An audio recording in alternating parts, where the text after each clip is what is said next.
Hello and welcome to the lecture series on railways, harbour, tunnelling and airport for the subject code 18CV645, Module 4, Session 6, Criteria for Airport Site Selection and ICO Stipulations. In this session, we are going to discuss about the different criteria that are going to be used for the airport site selection, factors that are influencing the size of an airport and how you are going to decide the size of an airport. Next is the type of survey which are going to be conducted to gather the data for the airport site selection, and lastly the references. Moving on to the criteria for airport site selection, we are going to be having a different criteria, starting with the first one is going to be the regional plan. So I think in the previous two sessions I had explained with the FAA and ICO recommendations or the stipulation how exactly the regional plan or the master plans are going to be concerned for the airport site selection or the planning has been concerned. Moving on to the second criteria, that is going to be the airport use. It may be for the domestic or international or the defense. So we are going to be concerned with the usage also. Next factor or the next criteria is going to be the proximity of the other airport or the in the vicinity. Next is going to be the ground accessibility, topography, obstructions, visibility, meteorological factor. So in this meteorological factor we are going to be discussing with wind characteristics, then frost and fog and temperature. Next parameter or the criteria is a noise nuisance, grading, drainage and soil characteristics, future development, availability and utility from the town, and lastly the economic consideration. So all these 13 criteria are going to be discussed one by one. So moving on to the first criteria, that is going to be called as a regional plan. So as I explained in the previous sessions also, regional plan is going to be similar to a district, or where we are going to be emphasizing as a reason for the site selection has been concerned. So always it is going to be an integral part. In turn, it is going to be connecting a national network with respect to the airport has been concerned. So always the regional plan will going to give a bird's eye view of all the natural and man-made features it is existing. So that is the existing features are going to be concerned with respect to the regional plan. So according to ICA stipulation, the minimum distance and separations between the two airports has to be concerned, that is with respect to the safety and the operation point of view. So after that, whatever the site we are been selecting, it has to be scrutiny to show the sub-region from the airport point of view. So we have to show how exactly we are going to be selected the site, and we are demarcated some imaginary boundary between the two locations, and we need to have a complete picture of that particular site with respect to regional plan has been concerned. So whatever the thing we are going to be doing, so it has to interconnect with the national network. That is an idea of regional plan as the thing has been concerned. Moving on to the second criteria, so it is called airport use. So as I explained, so airport can be used for the different purposes. It may be for a civilian or for the military. So according to civilian, we are going to be use the airport with domestic or international. So in case of emergencies, so whatever the civilian airports are what we have been concerned, so it has to be taken over by the defense. Hence, whatever the site we are going to be selected, it should have some natural protection, so that the area, whatever the if it is going to be any airstrike or air raid, so airport should be safer for the operation. So whenever we are going to be having a consideration, that is a with respect to these two parameter, so hence we should have some combat zone. So we should have a particular site, it should be having a natural protection. If the site is provided with thick bushes or it is a natural phenomena that we are going to be plane can be stored and it can be having unnoticed during the warfare. So apart from that one, some of the topographies, so if you are going to be selecting in such a way that so the planes can be hidden underground for the installation. So that is how the airport usage can be done with respect to the criteria for site selection. Moving on to the third criteria, it is called as a proximity to other airport. So, as I explained, so when we are going to be talk about a site, say for example, it may be of airport A or the site selection, so it may be of a airport B. So, you should have some imaginary bound, so that the distance between these two airport has to be taken into account for the safer operation. So, why it has to be done? Because as we know that the existing airport where the aircraft movements like landing or it may be of a takeoff should not interfere with respect to the other airport. Say for example, if you are going to be having a ILS facility or whatever the type, so whenever we are going to be coordinating the aircraft operations or the movement in a zone A or the airport A, so it should not interfere the take-up and landing of an airport B. So, that is an interference with respect to the proximity of other airport has been concerned. So, why it is going to be required? Because this separation is going to be required between the two airport, because it depends upon how much volume of a air traffic it is being handled and the type of aircraft it is been handling and the type of facility or the controlling facility over the air traffic it is been adopted. So, that is how the proximity of the airport has to be concerned when we are going to be talk about the site selection procedure as the criteria. So, as we talk about the proximity, so how much the distance it has to be provided as a safer operation for the minimum spacing or the distance. So, as if you are going to be suggested, so that is to be taken care with the what we say the aircraft movement that is going to be landing or the takeoff. So, it should be properly operated and hence to avoid the interference according to the guidelines. So, this is a chart how we are going to be providing the separation between the two airport. So, just look at the numerical how we are going to be providing. So, in the smaller airport under the visible flight rules has been concerned. So, in the VFR condition, that is for a smaller airport, the minimum separation should be of 3 kilometers. Similarly, if it is going to be a bigger airport under the visibility flight rules, so in such condition it is going to be 6 kilometer. So, if the aircraft is going to be a piston operated, then it is going to be 25 kilometer. So, if it is going to be a jet engine aircraft with the airport, it should be of minimum 160 kilometers of separation. So, this is a somewhat idealistic condition, that is the proximity or vicinity of the other airport while we select a site for the airport has been concerned. Moving on to the next criteria, it is going to be a ground accessibility. So, ground accessibility means whatever the other mode of transport from the door to the airport we are been providing.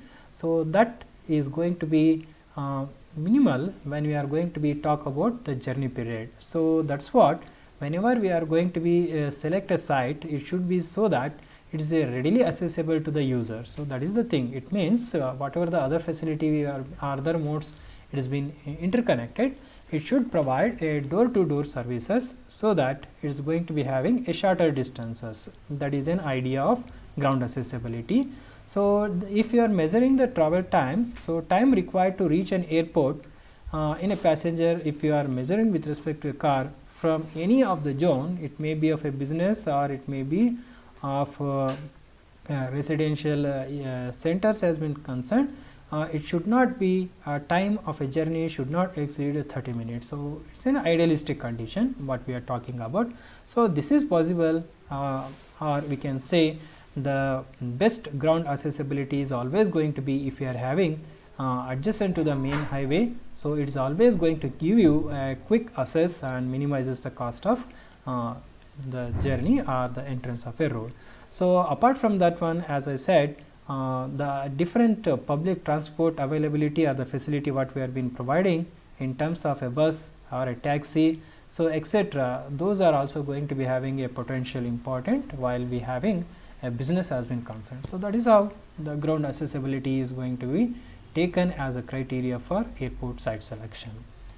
Moving on to the next criteria, it is topography. So, this is going to be somewhat most important thing while you are going to be select a site for an airport, because so depending upon the gradient or the existing wind. So all those criteria are going to be playing a very vital role in designing of layout components of an airport has been concerned.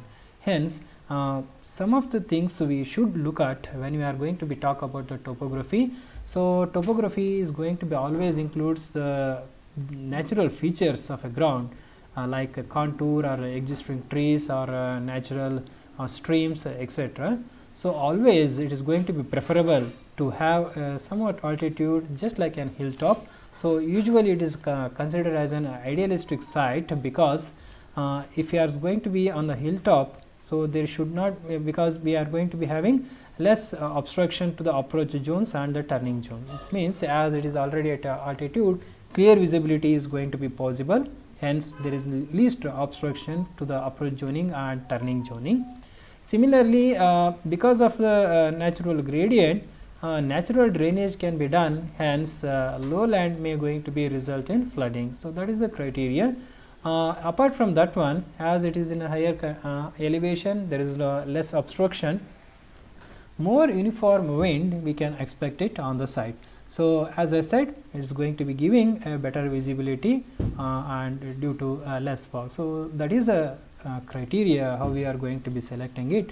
It is not possible always to have an airport on the hilltop. It all depends upon the terrain and the situation arises. It needs immediate connection. So we should take a minimum what we say, the importance of this criteria. We should talk about the site.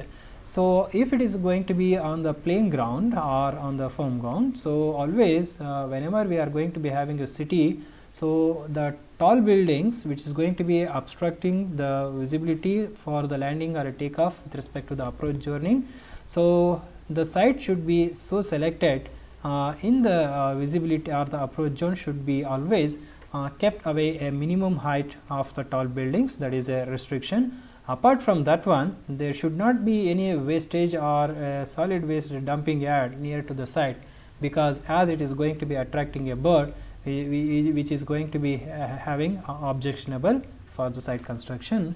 So that's what, whenever we are going to be have a topography, so it should have a proper natural gradient, uniform wind, visibility, and it should not have any obstructions like a tall building or the trees or whatever the phenomena surrounding to the site has been concerned. So this is a contour map where we can have the existing topographical features has been concerned. So this is 230 meters of contour, 220 meters. So likewise we are having a different contours over our study area. So these two in a thick black curve are going to be the runway, how we are going to be proposing it. So the dotted line are going to be the vicinity or the boundary of the airport has been concerned. So then if we are going to be having a natural stream, so here we are having a natural stream which is going to be flowing over the direction. So according to the gradient what we have been requiring, so we need to take care all these features. So that's what the topography is going to be important with respect to site selection criteria. So as we are explaining with respect to the topography, we are going to be having another criteria called as an obstruction. So as I said, there should not be any obstruction for the aircraft operation. It may be of landing or a takeoff. So as we know that it loses or gains its altitude very slowly as compared to the forward speed. That is the reason to do that one, it requires a longer clearance area. It has to be provided on the either side of a runway. So that approach areas are going to be for aircraft for the safety to gain or to lose the altitude.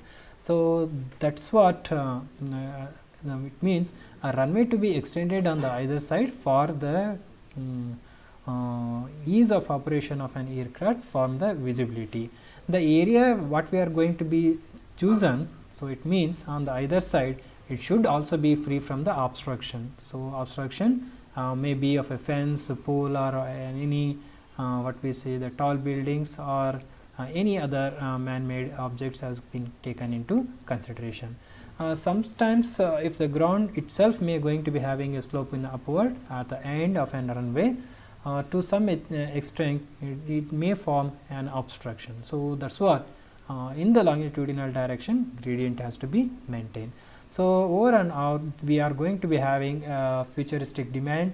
So, whatever the component or the building we are going to be concerned, it should follow the futuristic growth and the structures what we are going to be keeping in consideration with respect to zoning laws which is being established for a particular type of an airport by the reference with respect to ICAO or any other confirming authority codes.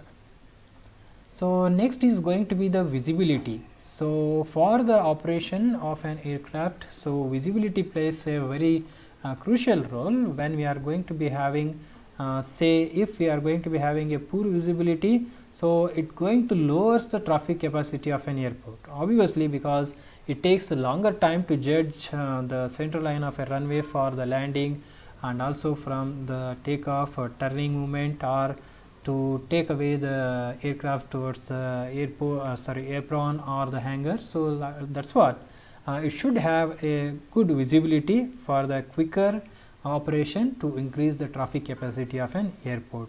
So, some of the time due to the topography or the rain or the surrounding area may going to cause the obstructions for the visibility like a fog, smoke or a haze. So, generally when we talk about the topography, so if it is in the higher elevation, so always the wind blow is going to be higher, and if it is a value it is going to be a minimum. So, that is what the smoke is going to be settled down. So, that is what when we are going to be given the importance the hilltop. So, always the breeze is going to be uniform, the smoke to some extent can be taken away to give a clear visibility. So, apart from that one, if we are going to be having any nearby industrial area, so due to the flume also or the flow direction of a wind, the smoke is going to be there. Hence, whatever the site we are going to be selecting for the present, and also we have to think in the future there should not be any industrial development within the vicinity of the site what we are going to be selecting. So, that is with respect to the visibility criteria has been concerned. So, moving on to the next criteria, so it is called meteorological factor. So, as I explained, we are going to be concerned with the three factors of a meteorological thing. One is a wind and its character. So, next is going to be frost and a fog, and last is going to be the temperature. So, these three are going to be with respect to the meteorological factor. Moving on to the first factor, it is called the wind characteristic, because as we know that it is an airport. So, the main component of an airport is always going to be the runway. So, the runway, the center line is always oriented with respect to the headwind. So, this is going to be aligned with the headwind direction for the operation of a landing or the takeoff. That is what the wind data is going to be the important. So, wind data means the data it consists of a direction, say it may be of a north or north-northeast like that. So, then is going to be the duration. So, how many percentage of coverage of a wind it has been flowing over a period of a timing, that is going to be the duration. Then intensity, say from 0 to 6.4 kilometers per hour, that is a calm period, or greater than 10 kmph etc., 25 kilometers per hour etc.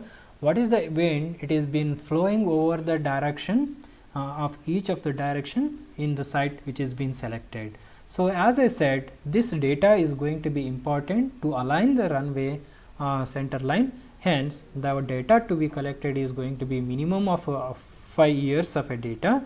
So, as it is going to be having influence over the shape to site as it is been needed for the development of an airport.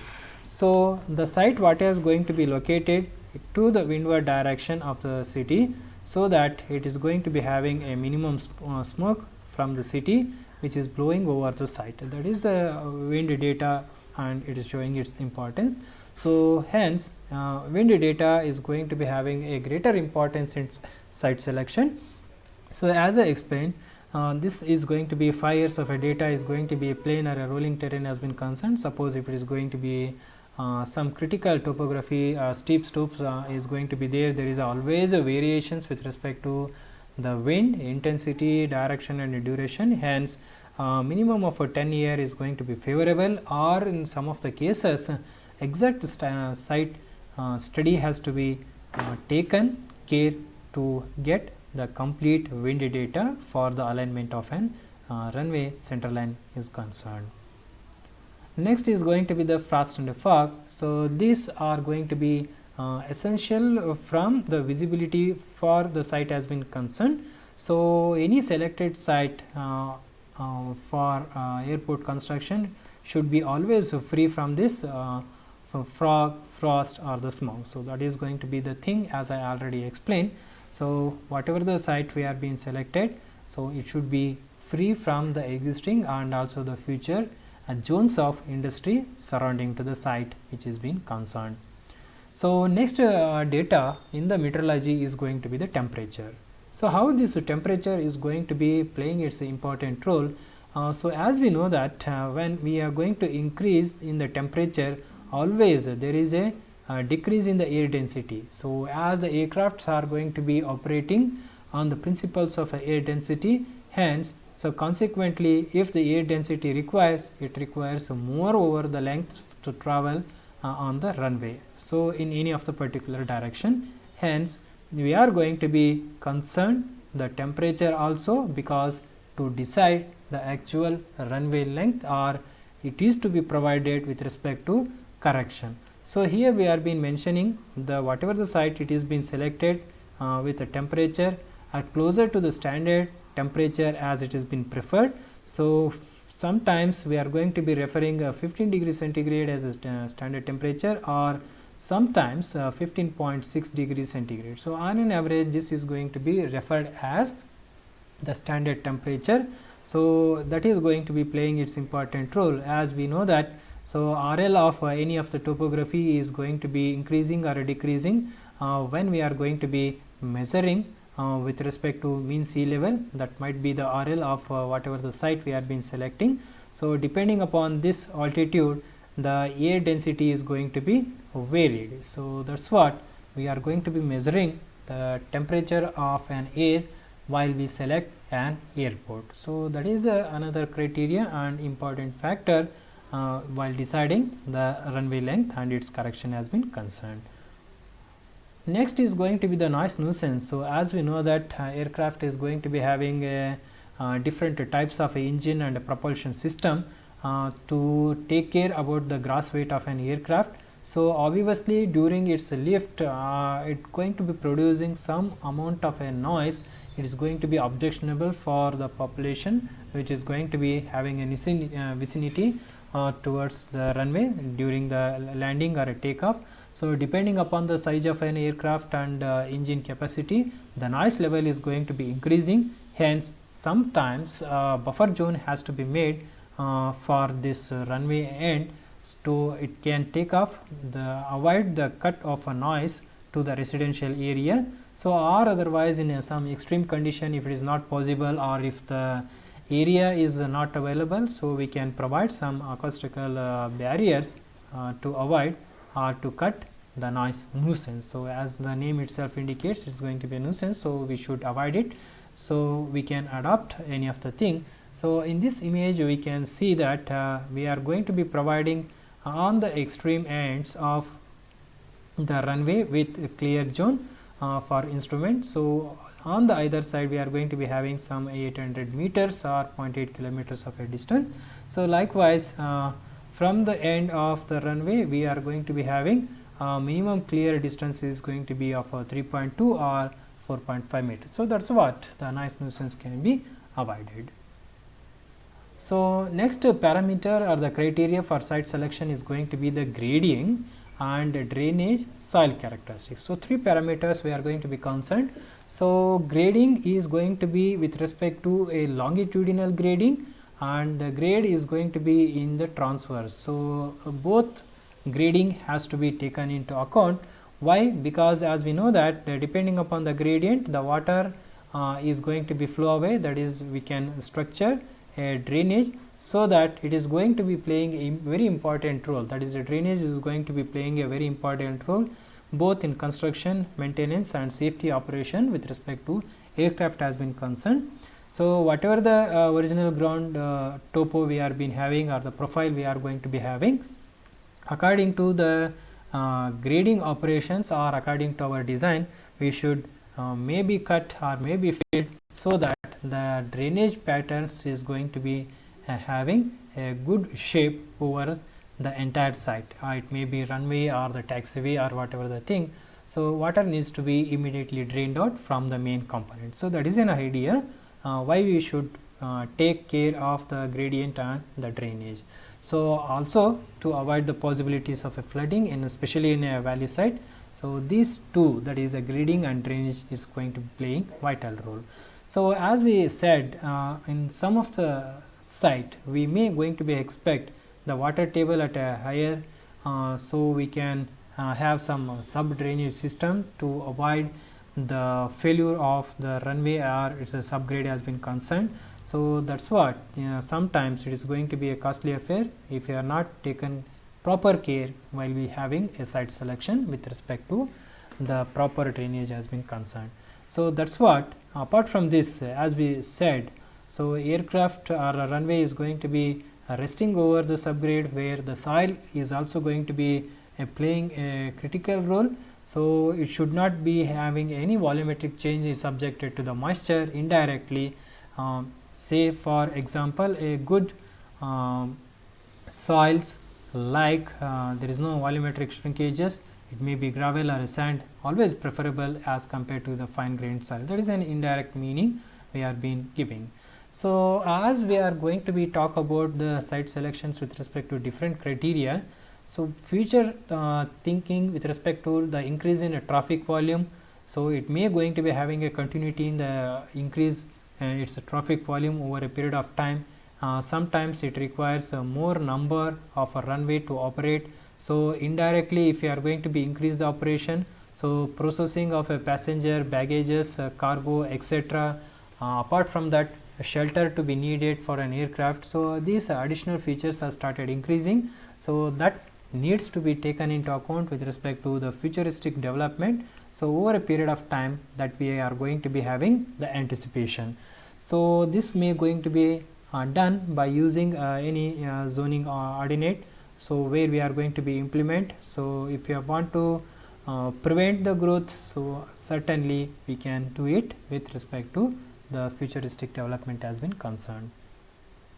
So next is going to be the availability of utility from the town. So some of the utility we required as the key essential. So it may be of water supply, sewer line, telephone or the electricity. This is a basic requirement what we are going to be having it.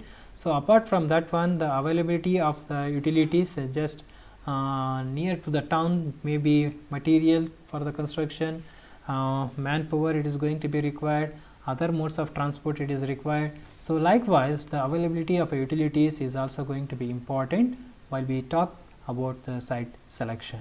So whatever the thing we had been site chosen according to all these engineering criteria for site selection, ultimately it requires some capital budget to construct it. So that is going to be viewed with respect to the economic consideration.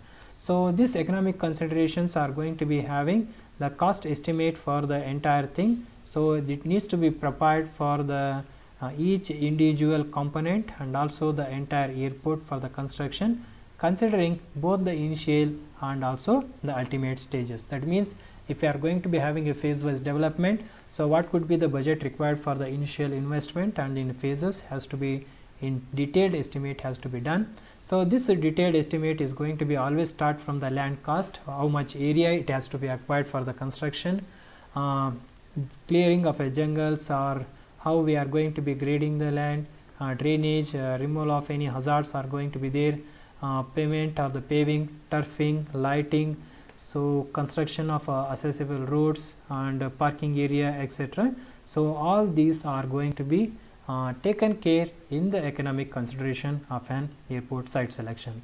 So among that one, we should select some various alternative site, one which is going to be most economic, always going to be chosen for the construction. This is an idea how we are going to be select a site with respect to the airport site selection. So we had talked about all the 13 criterias in detail, why the site selection is going to be having plays a vital role.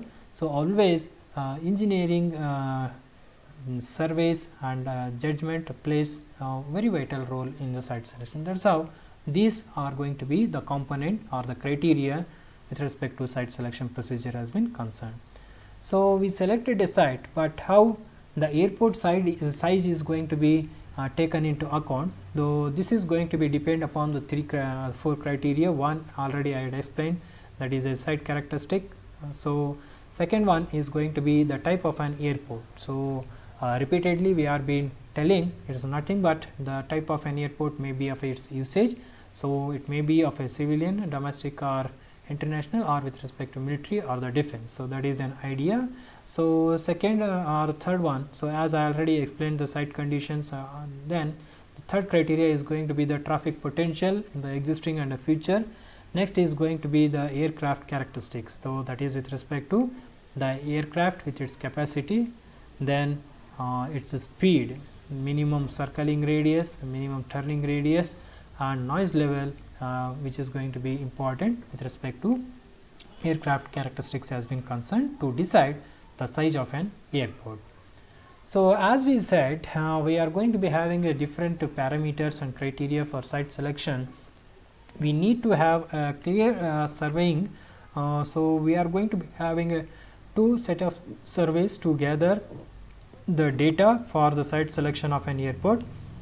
First is going to be the primary survey, second is the secondary survey. So first in the primary survey, so the data what we are going to be collected is going to be surveys for a delineation of a region. It is proposed for an airport, topographical features, soil survey, that is a geotechnical investigation, geological investigations, then existing utility services, then socio-economic survey, drainage and its network survey, and natural resources surveys, that is for the construction. So these are concerned with primary survey.